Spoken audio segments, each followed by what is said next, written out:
Hi, my name is Miklos Mayer and I'm a photographic guide in Budapest, Hungary. And one of my guests, Priyanka, she did a photo tour with me in Budapest, and after she left, she went to Prague, took some night pictures there as well, and she sent me an email. She attached three RAW files and with lots of questions. So this is the first video I'm going to do in a series, and I'm going to answer questions specifically about night photography. So if you have any question with any images, just feel free to send them for me. I will review them, I will edit them, and I will make suggestions how you could make those pictures better. So let's see what her questions are. Number one, she says, I see black dots, middle and right upside in the photo when I use smaller aperture at the same spots in all pictures. What is that? A sensor? A dust maybe?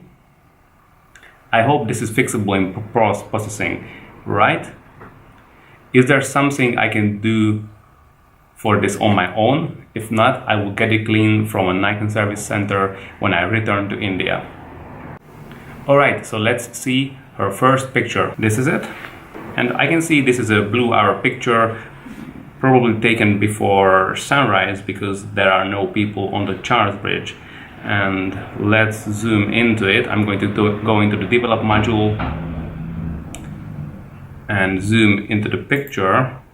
And yes, I can see those small black spots all around the frame. So these black spots are clearly from small dust particles on the lens or most likely on the sensor. And they come out only when using narrow aperture for the same reason that the depth of field is wider with a narrow aperture like f16. So if you are using your lens at f4, you will probably not see these black dots. But if you are using f11 or f16 on f22, these black spots will really stand out, especially from the sky. The easiest way to get rid of them is obviously by cleaning the sensor. There are specific tools that you can clean your sensor. I recommend that you check out the products of Lenspan. But what you can do to remove these dots is you can use the spot removal tool in Lightroom. So in the develop panel, just press Q. This tool has two options, clone and heal. You can use the heal and just adjust the size of the brush, click on the dot, and it's going to sample the area from here to here. So drag this somewhere that fits, and again, and you have to repeat it a lot of different times. I'm not going to go through all the black spots, but this is how you do it. The other thing I noticed on this picture is that you have a quite big lens flare over here. So you can again use the spot removal tool to remove the lens flare. I'm going to adjust the size, paint on it, and I will tell Lightroom what area to sample from. That's it. And now it's gone. This lens flare was quite easy to remove because it was against the relatively homogeneous blue sky. But for example, these ones would be a lot harder to remove. Alright, so let's edit this photo in Lightroom. I'm gonna go to Fit View, adjust the levels. I have my own presets here, maybe I will use them, so I'm gonna sharpen it. I will extend the dynamic range a bit. You can see that it pushes up the shadows, pulls the highlights down, pushes up the exposure a bit. Maybe I don't need that much shadow, a bit more contrast, vibrance is okay. And let's get the white balance right. I think it's pretty good. Maybe I would use this, so around 5000 Kelvin, to make it a little bluer. I'm done with editing the levels in Lightroom. You can see that this picture was very well exposed and I didn't need to tweak the sliders a lot. So well done on that. About the sharpness of the picture, let's go into one-to-one view. I'm going to pick an area which has lots of details. I think this is the maximum sharpness you can achieve with the lens. This picture was taken with a 24 to 120 millimeter Nikon lens, and you used f16. Maybe you can make the picture sharper by using f11, because at f16 with such a high megapixel sensor you will get diffraction, and diffraction makes the picture less sharp, so it makes it softer. So maybe next time, if you don't go all the way down to f16, you can just use f11, and maybe it will be a smidge sharper. I use these sharpening settings. So Priyanka, you also had a question about the composition of the photo, how you could improve the composition, or what I would have done differently. What I would have done differently, I probably would crop the image to 16:9 aspect ratio, so have less ground and less sky. And in this case, I would like this line to be starting from the right bottom corner, like this. I think it's better. Or maybe I would just crop this part, so like this. But in this case, I would go to the original aspect ratio, something along this. But if you have this composition, this would have been a bit better if you were standing like a meter to the left, so that you would have been in the middle of the road on this line. Now also, this girl is standing in the wrong place. I like to include people in the frame, but I think he should be standing here, and that would be a very good photographer taking a landscape shot kind of picture. But if he's standing there, I think it's more like a disturbing element in the frame. And because he's smudged away, you cannot really relate yourself into the picture. Okay, that's it for image number 1. Let's jump into image number 2, which is this one. And you were asking me about, I see some pixels issues about the castle area. Some are dark and light. Does this happen due to darkness or long exposure? Anyway, I could have avoided this. Any other suggestions what could have improved the photo? So obviously this picture was taken late at night. There was no blue hour now, and that's why this picture is so contrasty. It's got very, very bright highlights and very, very dark blacks. But this is completely normal when you are taking a night picture. So what you can do in this case is to extend the dynamic range. I have my presets here to extend the dynamic range. I think I'm going to use this level 2 extension. So what it does, it brightens up the picture with the exposure slider, drags down the highlights and ups the shadows.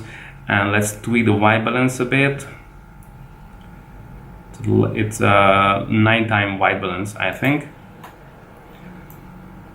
So now your picture looks completely differently. It doesn't have that very blown out highlights. It doesn't have those very black areas. Let's sharpen it further. You can see this is how it looked before and after. So this is not normal that you have very black and very bright areas on a night picture. And by the way, this picture was well exposed as well. So well done. About the composition of the photo, what I see on this photo is that maybe you wanted to include too much into one frame.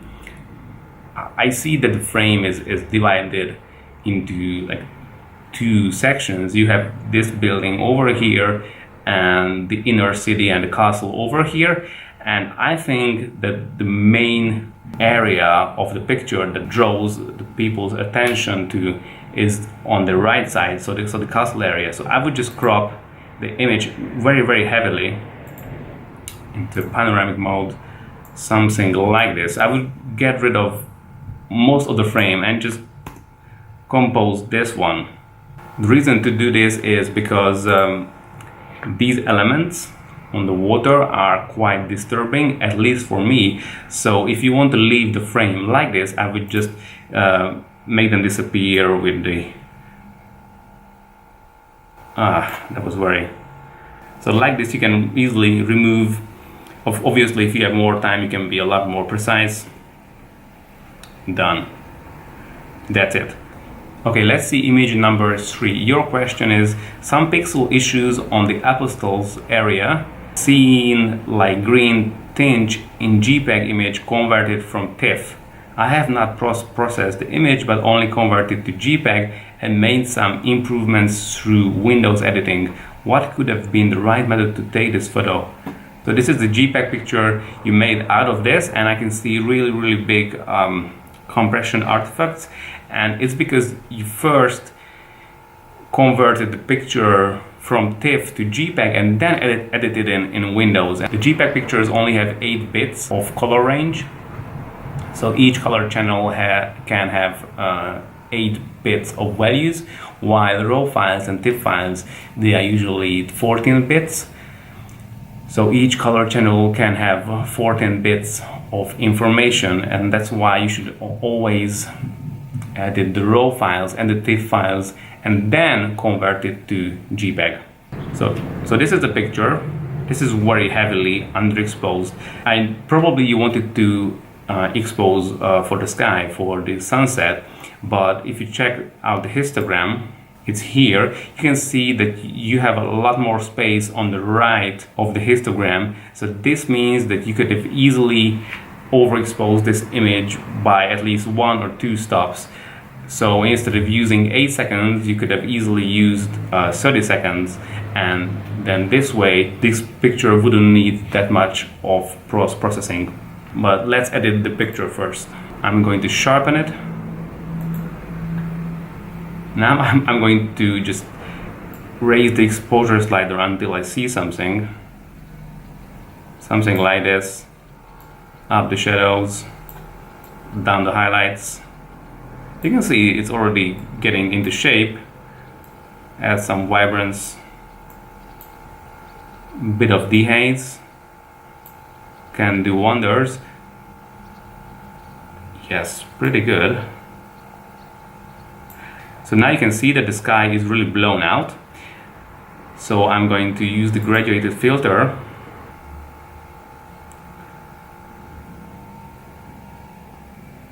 Make it 0 and then drag it down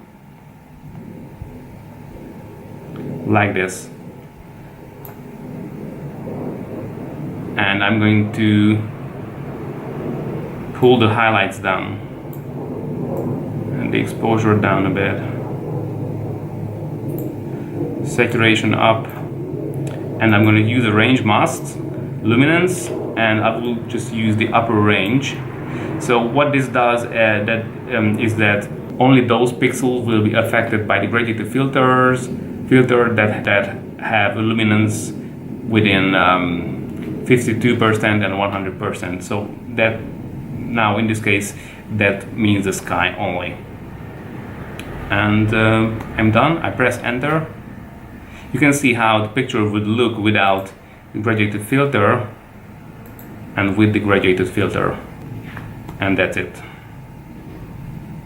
The downside of having such an underexposed image is that once you start tweaking the exposure slider this much, so +4, lots of noise will be introduced into the picture, and this noise would have been unnecessary if you were rather overexposing a bit. So that was it. Thank you very much, Priyanka, for sending your pictures in, and also thank you that you gave permission for me to use these pictures.